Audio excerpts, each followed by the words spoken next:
This is the Cowboy Up Podcast bonus program.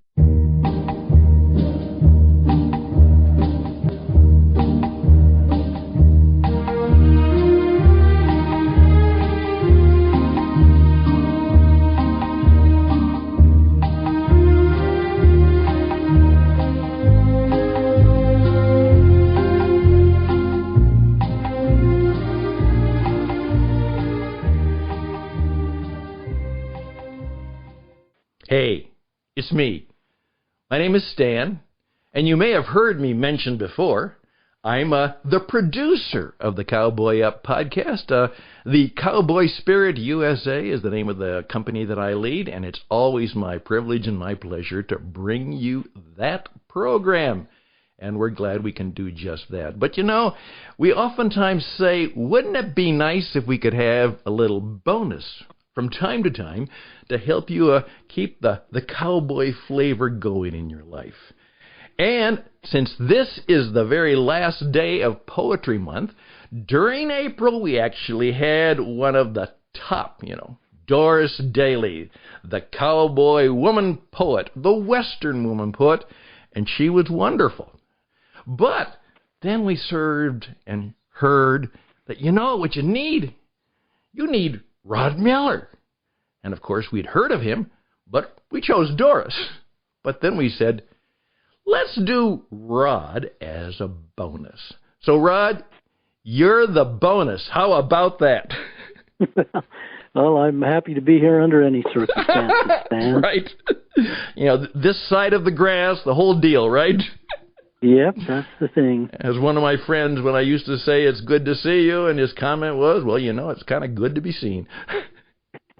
Yeah, it's sometimes better be seen than viewed. That's right. Well, here's what I'd like to do.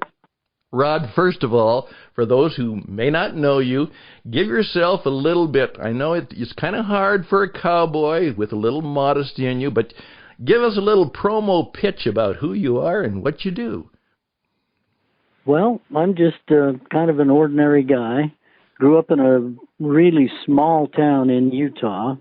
Grew up in a cowboy family. We always had horses and cattle and worked with my dad on that. My dad was a working cowboy for most of his adult life.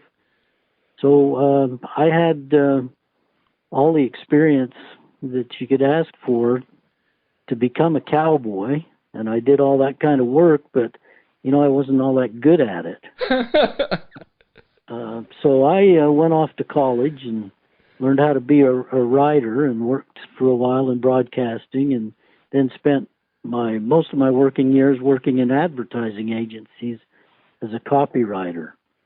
And then somewhere along the way, when I was probably about 20 years into that kind of work, and I woke up one morning and I wondered if I could write a poem. And having grown up a cowboy and having been a big fan of cowboy poetry, of course, that was the direction I went, and I started trying to write some poems and ended up being published in American Cowboy magazine and had some stuff published in Western Horseman magazine and Range magazine. Some other publications were around at the time that published poetry. There weren't very many of them, but I managed to get my work out there. And then I realized one day that I really didn't know what I was doing.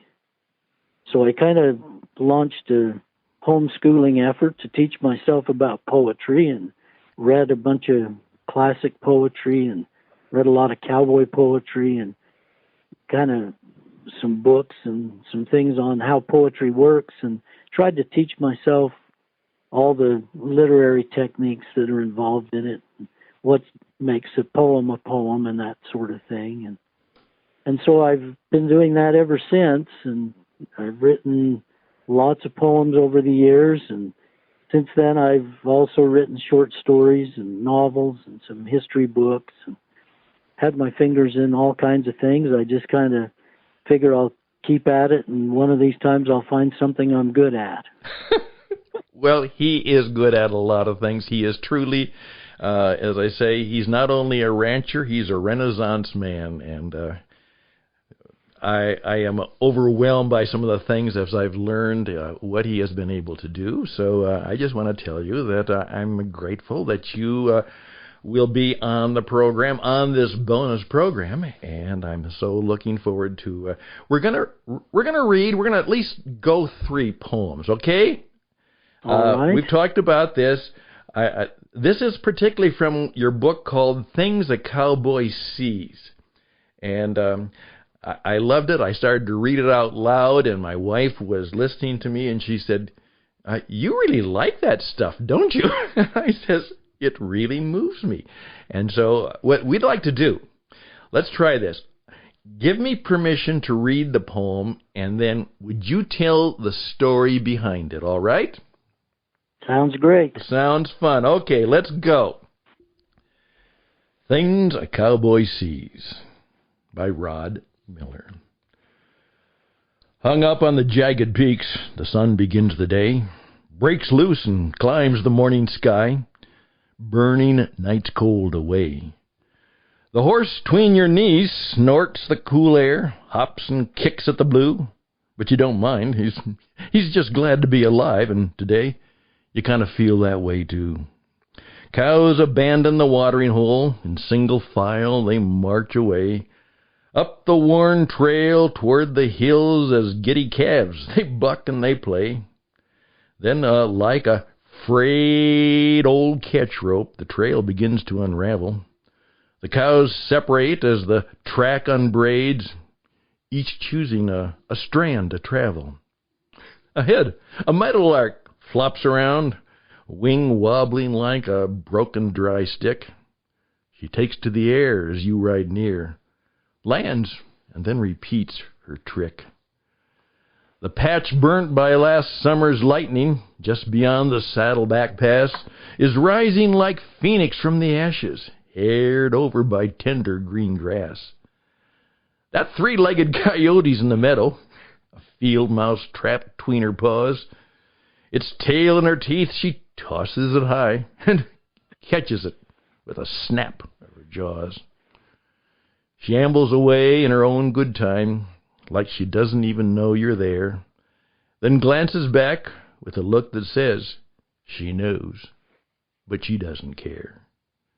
Well, you put aside those overdue bills, and the blanket, and the banker you can't seem to please, blinded for a while to life's burdens by the things a cowboy sees. And can I just make a little comment? That led me to do a little program just entitled They're Seen and Unseen, and so what some people don't see, you do see. And I love that poem. But now you tell me the story, Rod, okay? Okay, well, thank you, Stan. It's a great job reading that, much better than I would do.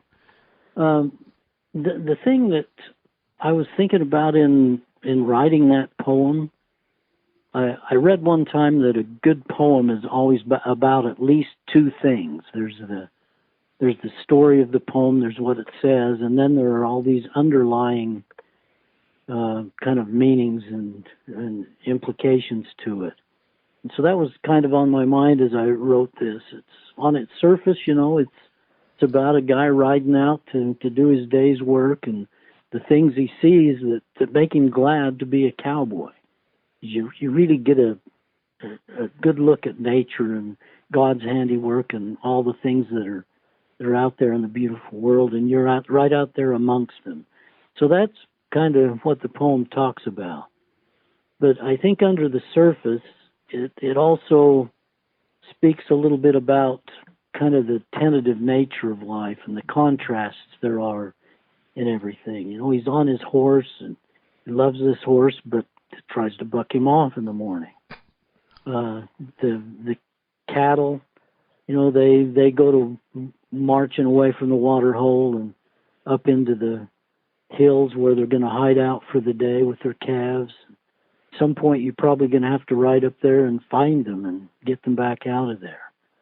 And so there are things like that. The meadowlark, the birds that you see, and even the meadowlark's trying to fool him. it tricks him into thinking it's injured to lead him away from her nest. And it just keeps doing that to protect her young. And there's a place where there was a fire, lightning burned off part of the pasture where they feed the cows, and it's coming back. It's rebirth. It's like Phoenix rising from the ashes, and the grass is growing again.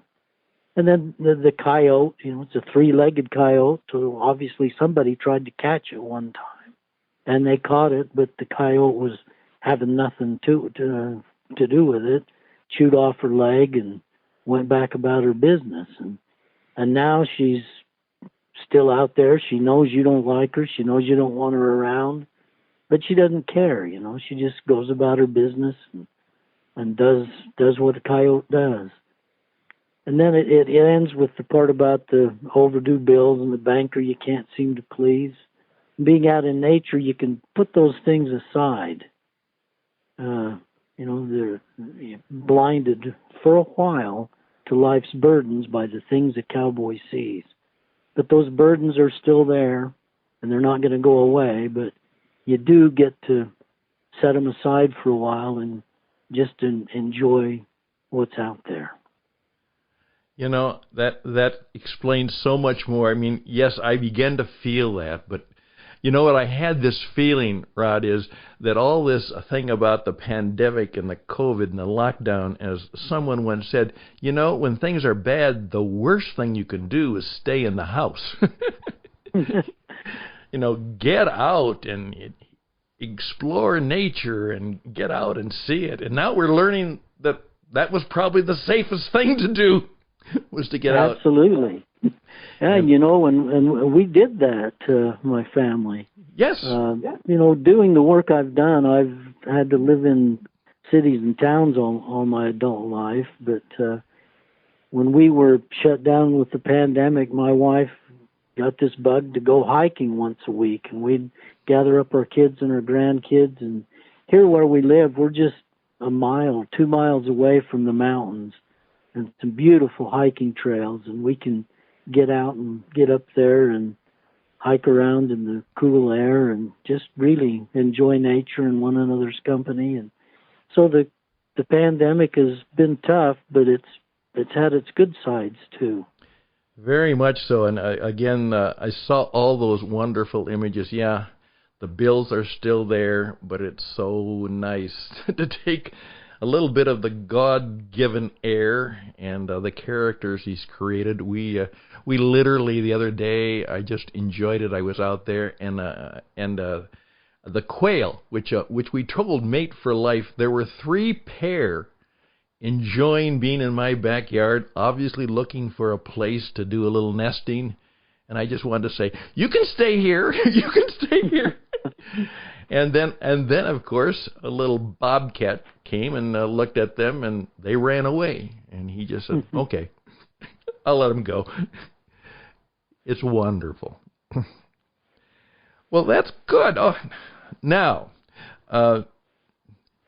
you who've heard this, you think about that. Now, you, as I often said, a late-night radio, Rod, just kind of let that poem sit on your head for a while, all right? Here's another one. Here, I love this one.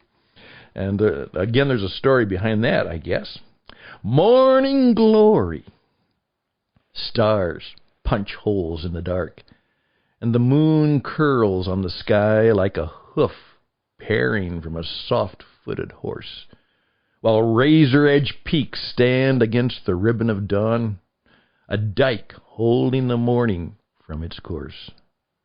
Atop long ridge we squat, and sit, and roll, and spit. Lies hang in the air, drifting like powder smoke from round after round of bullshot. Sparks glint when steel shoes clang impatient against stone. Scrub oak materializes deliberately out of the dim, and quakies on the ridge appear. Stirrup fenders slap saddle seats. Latigos slide, cinches taut. A final brim tug and a chap buckle snug, and my rear meets leather. A hesitant sun greets the crew. Light crawls slow where today's gather will take us, away from Long Ridge and our dark climb. You know what? I glory in our 40 minutes there. Glad we arrived too early in the day, or maybe late at night, to get to work on time.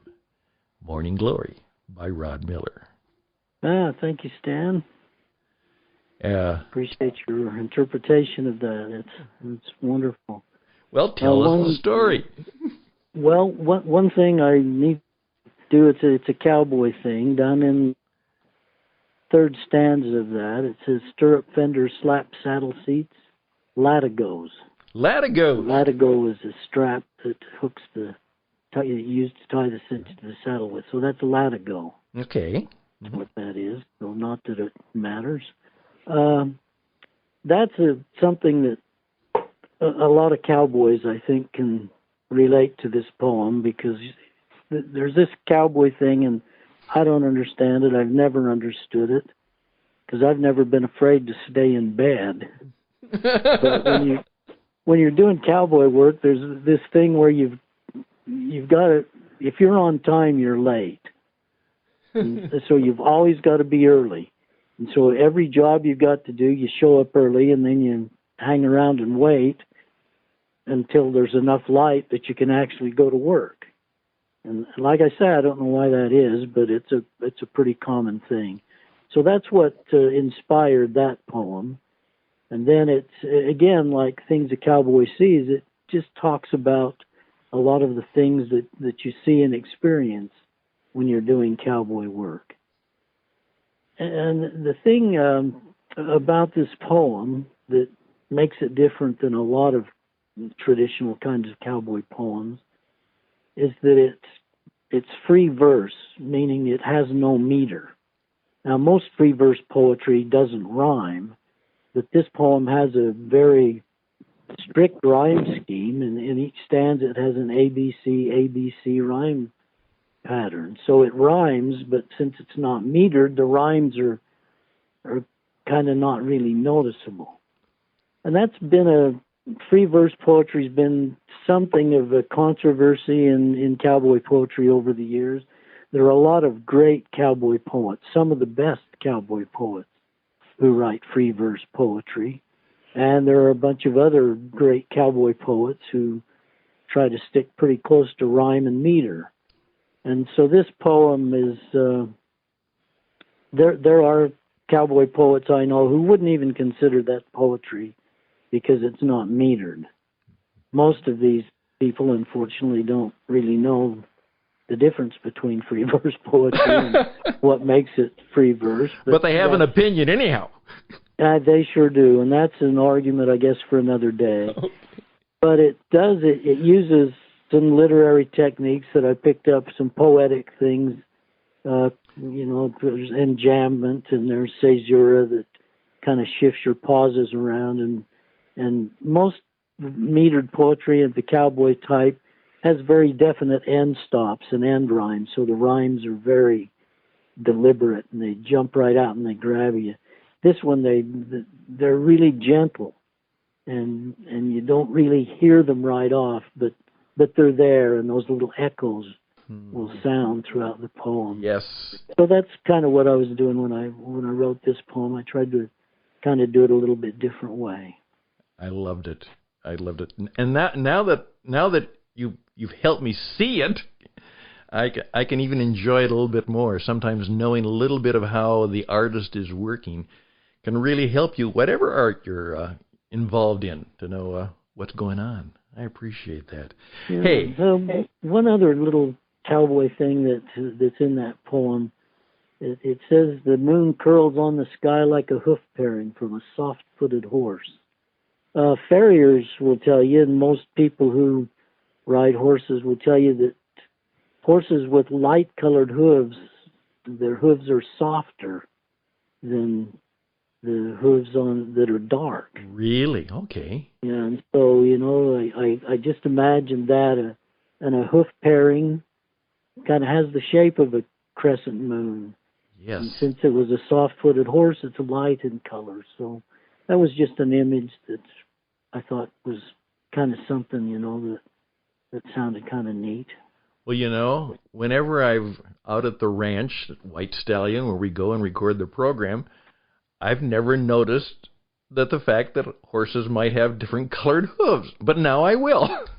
Yeah, they do. Most horses, they're dark, but Appaloosas tend to have lighter colored hooves and sometimes multicolored stripes. So it's, neither here nor there, but interesting to me. Well, interesting is always interesting to me. Hey, my friends, you are in tune to a bonus edition of the Cowboy Up Podcast. My name is Stan Houston. I'm the producer. I'm usually behind the scenes, but occasionally they let me out in front and do a microphone shot, and that's what I'm getting to do today with Rod Miller, who's our end of the month poet for Poetry Month, and we are enjoying not only his poetry, but his stories. Good poems and good stories. What a wonderful way to do part of your day. And please keep in touch with us and keep in tune with Rod. Now, Rod, you get to do a little, because this is our little break before we kind of start doing our last two poems. Do a little pitch for yourself. I know you're kind of humble, but of course, some people right now are saying, where can I find out more about this cowboy poet? Tell them where they can reach you and maybe even support you and buy something good from you, okay? Well, sure. This is what the guys on NPR, the Click and Clack, used to call the Shameless Commerce Division. That's right. That's exactly right. I have a website. You can find me online at writerrodmiller.com. And on there are pages for my poems and pages for my novels and short stories and my nonfiction, and tells you more than anyone could possibly ever want to know about me. But it also provides links to places where you can buy the books if you're so inclined. Most all of them are available from Amazon or other online sellers, and they're also available through the publishers. And you can find them all at writerrodmiller.com. And go right there, and I do know that just the very description of a few of those books will get you saying, I should buy that. And you're not sure if you want to or can afford to right now, but you say, I'll come back and look at that. Absolutely. Good. Well, what I'd like to do today is, we got about 10 more minutes left. Is that okay? Yes. Well, this one caught me because it was a surprising with the ending, but it is so much like life. I mean, because I not only what I may fear, but also what I experienced in my own life. So, can I do no enjoyment in unemployment? Yes, please do. This is a little bit different. Yes, it is. No enjoyment in unemployment. His staples won't stick to fence posts, nor his brands to a slick calf's hide. And I'm weary of hearing his lying boasts about the rank bunks that he can ride. He never remembers to pack a lunch, and he's forever bumming a smoke. His turn to buy a round for the bunch somehow always finds him broke. His loops won't fit over a critter's head, nor can they find their way to a hock. He often gets lost right here on the spread when sent out to gather stock. The calves he castrates get infection. The hay bales turn to mold. Colts he schools all need correction if we hope to get them sold. His saddle horses are cinch-galled with sore backs and withers fistulous. His lasso rope is so twisted and balled and kinked and knotted, it's ridiculous. His tack is always in disrepair. Horseshoes he nails on, they never fit. Compare his saddle to his easy chair, and you'll see where he'd rather sit. The chaps he borrowed have gone astray. The spurs I loaned him, they're missing too. and I have to follow him around every day to do the jobs that he forgets to do. I guess you can see why I had to let him go. He's the sorriest hand I ever had. But still, I just help feeling low about giving the sack to my dad. And I laughed, but then I remembered about my own father and some of his failings as he suffered dementia later in his life. Boy, this struck me. Tell me the story. Well, I didn't take that nearly as seriously as you did, I can, Dan. It was something a little different that inspired that. You know, when a rancher has to hire a cowboy, there are usually two kinds. That the people who want the job kind of get divided into two categories. And one of them is real humble and claims he really ain't much of a hand, and you could give him a try, but you probably won't like him. And that guy turns out to be a liar because he's the best hand you've ever seen. Okay, do sure. Everything, does it well, just quiet and goes about his work. And then there's the other kind who, they're all bluster and BS, and they can do anything, and they've done everything, and they've done it better than anybody else, and they're just all brag, and boast. And maybe they can do it, but maybe they can't. And in this case, we don't know who this guy is throughout the poem. The narrator's just telling us that, how bad he is at his job. Yes. And it turns out at the end that, he had to let him go, but my gosh, I felt pretty bad because he's my dad. Yes. And he probably, taught this guy everything he knew.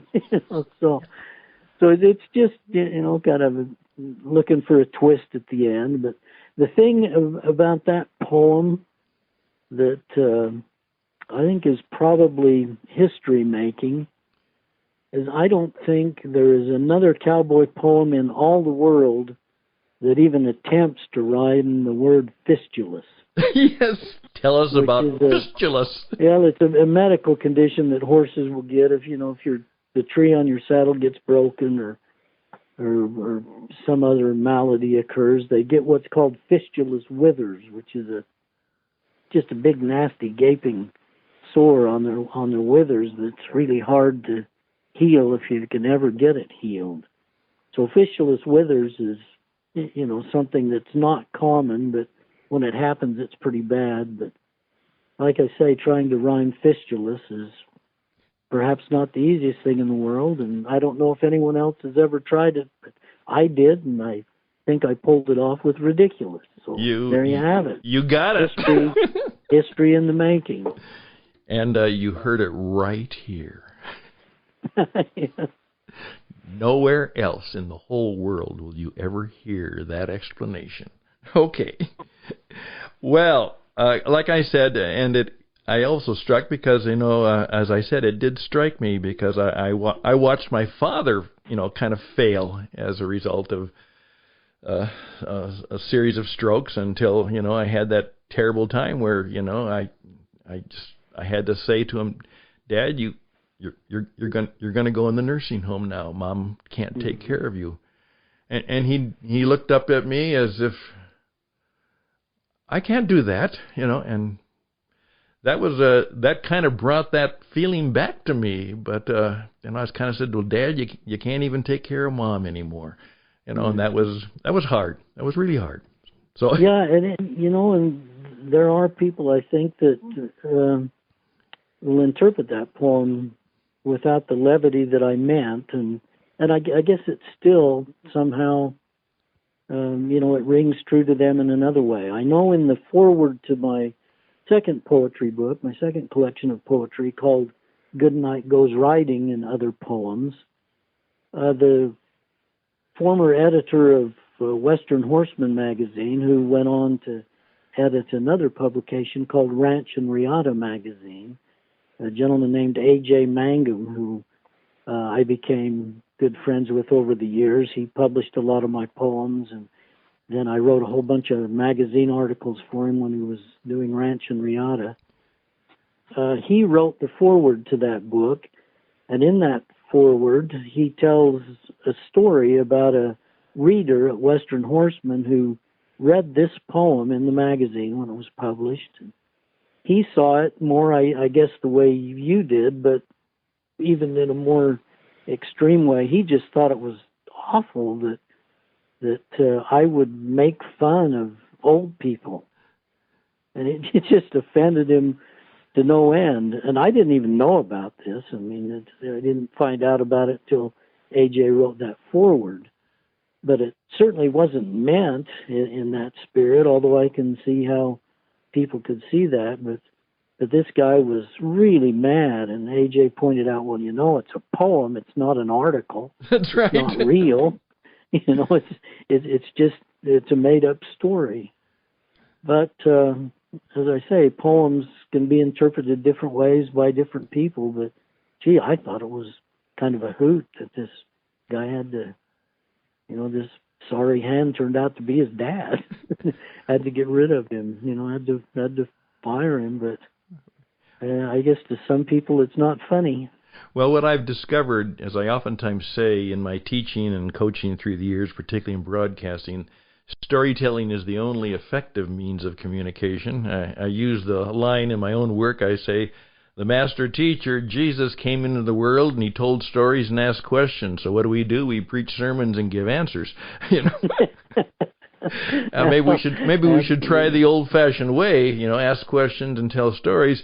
And the magic of the story is you don't need to do audience research, because a good story, the listener will interpret it in the way that matches his story. And so you never know how it'll turn out. Yeah. Yeah, I think that's absolutely true. And, a great cowboy poet named Paul Zarzyski once told me that when it comes to storytelling, or when you want to say something, says if you want to send a message, write a letter or send a telegram, because poems are meant to work on a different level. That's right.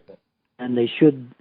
And another thing, I think all good writing, like the stories you mentioned that Jesus told, they ask questions rather than give you answers. So if you walk away from a poem or a story or a book a little bit troubled maybe and a little bit thoughtful and with a question in your mind that you're trying to answer, then I think the writer's done his job. Absolutely. It's beautiful stuff. As I've said that before, is if you if you want to communicate, talk. If you just want to send information, email, and don't get them mixed up. Hey, we gotta go, but we're gonna do the last poem here because I want you to finish up on this one. This is Why I'm Not a Roper. All right? Okay. All right. Give me a twine, and I'll do just fine.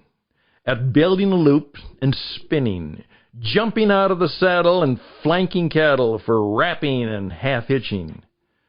The problem I've seen comes in between, and it's bothered me forever. I can rope, of course, or ride the horse. But I can't do both together. I love it. Tell me the story, and we'll go out on that. Okay, well, that's kind of indicative of my cowboy skill there, I guess. My dad was a really good roper, and my brother was a really good roper, and I could catch a cow if it was sick enough and didn't try too hard to get away. But, a lot of cowboy work takes a lot of skill. That's right. And spinning a rope and throwing it and catching something's hard enough, and doing that while you're riding a horse which is a skill in itself to get a horse pounding out through the brush.